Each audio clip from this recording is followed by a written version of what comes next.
It's the 5th of October 2023 and we're taking a trip on the last ocean-going paddle steamer in the world, the Waverley. And we're starting from Ipswich docks. The ship is too wide to go up into the wet dock, so we've launched from Cliff Quay, which still is quite active. There's timber imports and sand and aggregate and grain. We had to go upstream a little bit and then get turned round by this tug. You'd have thought a paddle steamer would be able to turn in its own length by spinning the paddles in opposite directions, but the crankshaft won't allow that because it's solid. And we're coming up on the Orwell Bridge.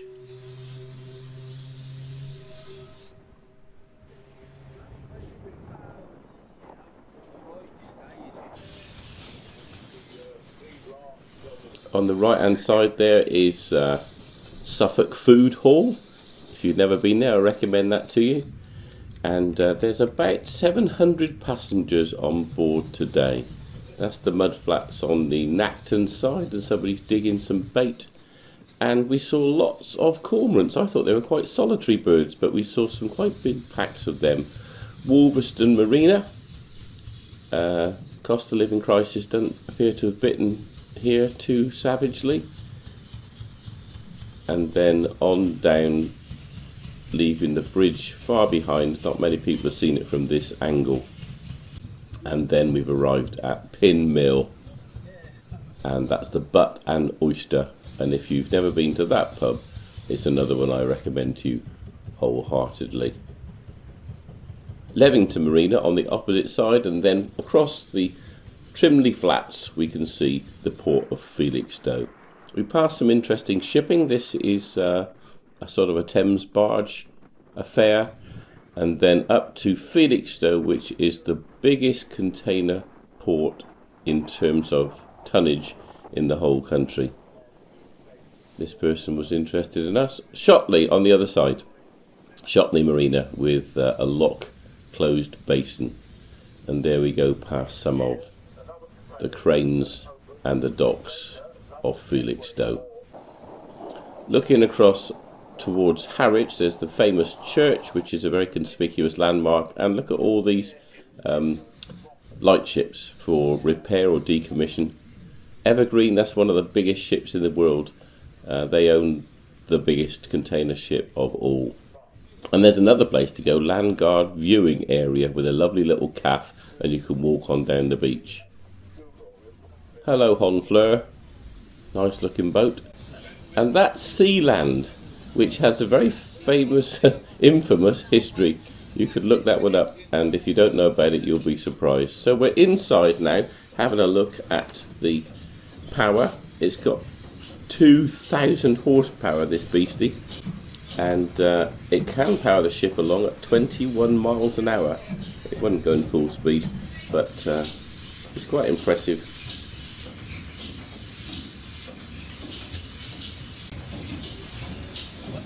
The ship is 240 feet long, and on board there are all kinds of great facilities: cafe, restaurant, bar, souvenir shop, lots to see. The Haven pilot is getting off and going back. He's conned us all the way down the River Orwell and off to help somebody through these quite difficult waters. That's the Nab at Walton-on-the-Naze, looking back to Felixstowe. Looking forward along the iconic funnels of this ship, and this is the upper deck. So that's the pier at Walton-on-the-Naze.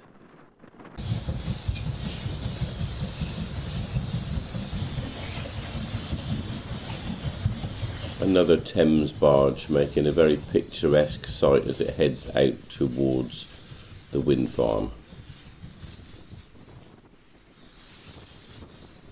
So now we're coming up on Clacton. That's Clacton pier, and we're going to pick up some more passengers here. So we pulled up alongside the dock. The mooring ropes, where the lead lines were thrown across, and then they haul up the bigger ropes. Well done. And then the gangplanks, which I think must have been aluminium because they lifted them up. And here come the solid citizens of Clacton.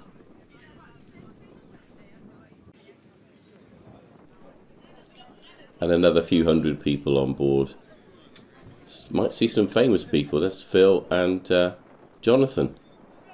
And then you head away from Clacton out to sea because you have to go round the Maplin Sands and various other sands. Coming up on Southend on Sea, that's a part of the Mulberry Harbour that didn't make it to France. And this is Southend pier. I think it's one of the longest in the world because it's so shallow. They had to build it that long so ships could pull up at all states of the tide. Come on, fella. Cool, that's heavy work. Good job. Whew. He walked away with an Essex strut, but I could see he was puffing. So this is Canvey Island. It used to be a very famous place for oil imports, not quite so big now. And then as you go a tiny bit further up, there's the new London Gateway container port, which has overtaken Southampton and has now become the second biggest container port in Britain after Felixstowe. It can't handle quite as big ships, and you can see the tugs just manoeuvring it off the berth. There's quite a lot of barges, sometimes carrying rubbish, often dredgers carrying sand and gravel. This is one of the Martello forts, and this was a radar experiment during World War II, disguised to look a bit like a water tower. Another of the dredgers.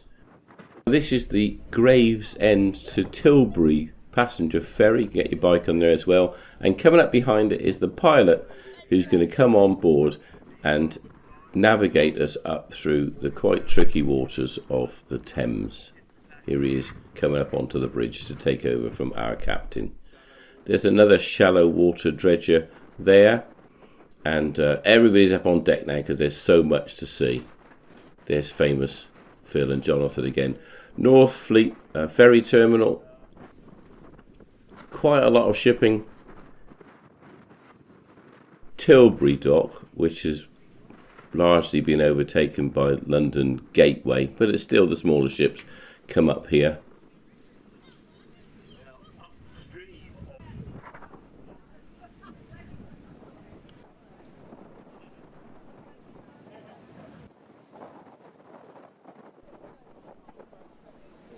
And now we get the first view of the Queen Elizabeth Bridge, where the M25 goes over the Thames.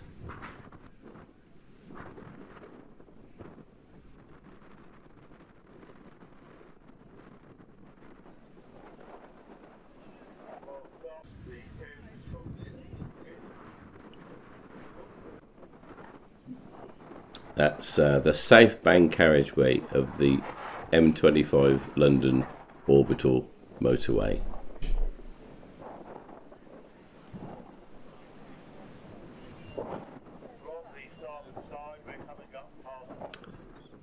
This is a roll-on, roll-off container ferry port just up from the bridge.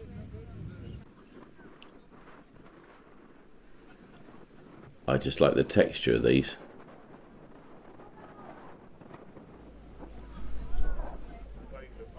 And another ship carrying aggregate. Then we come out to Ford, Dagenham. Not sure they make many cars here these days, but it used to be a huge Ford plant. And now our first view right up into the heart of London. Barking Riverside is a development that relies on London transport and also river transport to get upside. That's Barking Creek, and that's a floodgate that can come down and close it off in case of a tidal surge. First plane we've seen that's going into Docklands Airport, which is right in there. That's the landing lights. That's the final approach, right next to the Albert Dock. And now we're up to Woolwich Arsenal, where the Navy ships used to come and resupply with gunpowder and cannonballs long ago. Now we're at the Woolwich ferry, Dame Vera Lynn on one side and Ben Willicott on the other.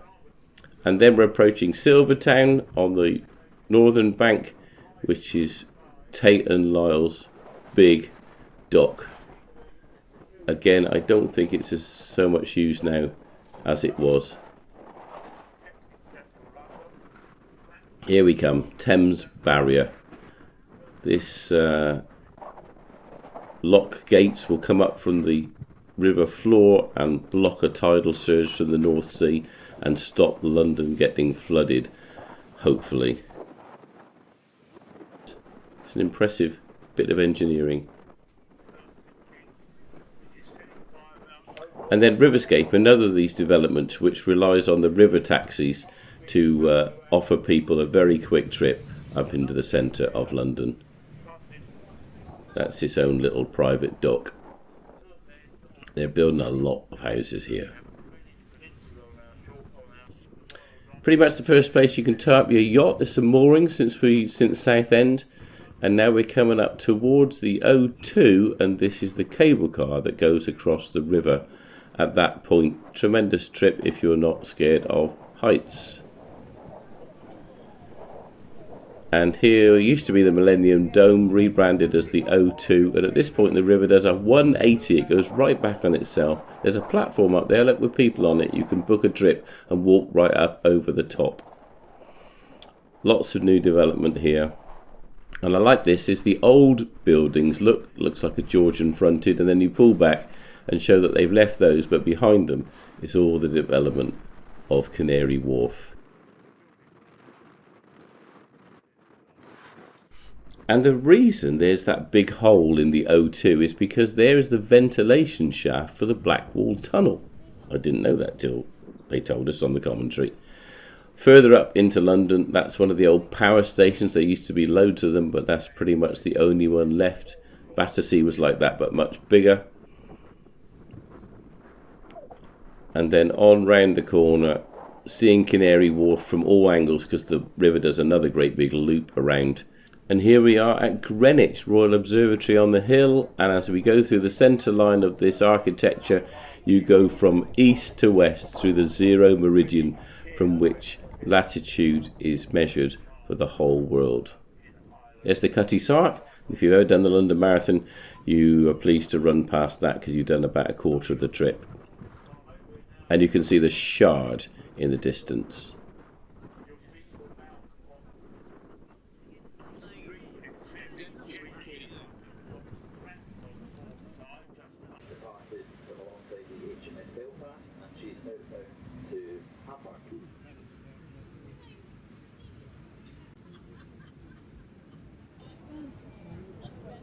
And just as we got round Canary Wharf and round by Limehouse, we met a boat that had been moored up next to HMS Belfast for a week or two and was coming back on its way to Hamburg. I think a ship of the German Navy.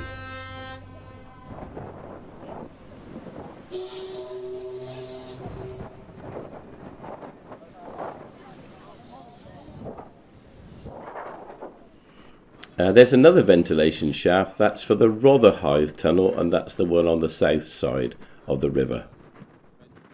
Prospect of Whitby claims to be the oldest pub on the riverside, 1520, and the Captain Kidd, named in memory of the pirate Captain Kidd who was hanged in 1701.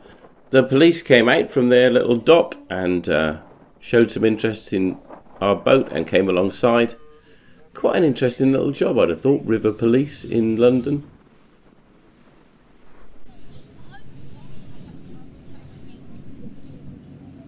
And here's our tug that's going to just nurse us through Tower Bridge and then turn us round in the Pool of London.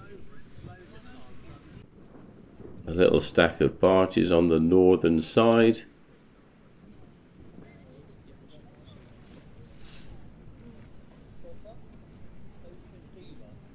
And here we are slowly approaching, and the bridge begins to open just for us. And there you can see the post office tower in the background. On the left, the southern side of the river, Butler's Wharf, where I tied up when I sailed a mirror dinghy all down the Thames from Teddington Lock and back to Suffolk. And here we go, the funnels going under Tower Bridge.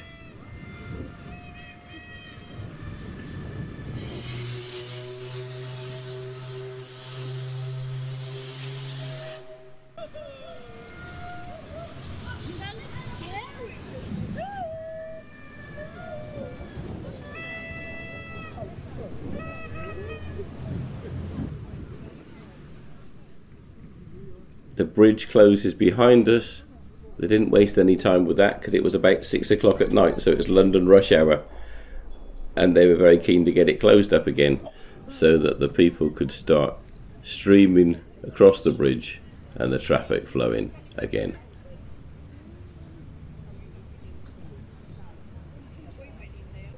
So here's our tug, which is just swinging us round. So we're facing back down the river, but just holding station next to HMS Belfast. There's the Tower of London.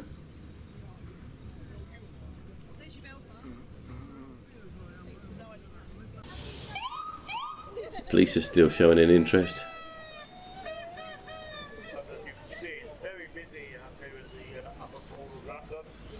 And pan down from the top of the Shard all the way to HMS Belfast.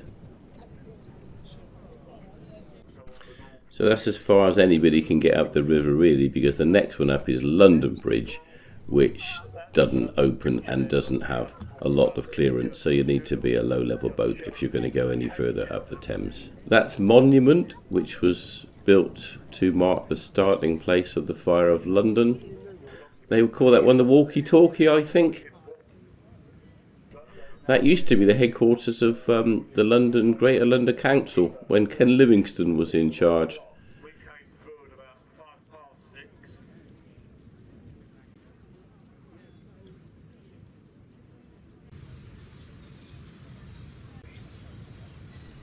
And here's our tug pulling us back towards London Bridge, which opens for us again.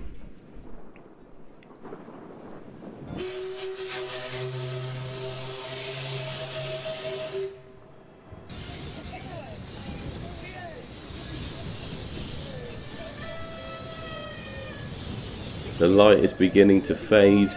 It's 6:30, 6:45.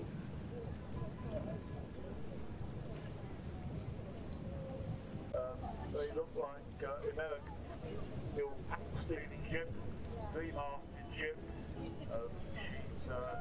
and as we go on down the river, the lights come on, and we get a different view. The last of the sun reflecting back off the shiny buildings of Canary Wharf. Back down the river, Cutty Sark again.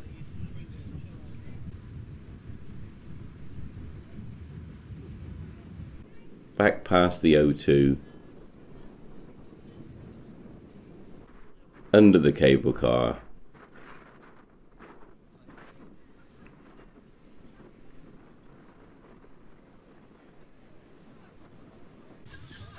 Back through the Thames barrier and then disembark at Gravesend. What an amazing day.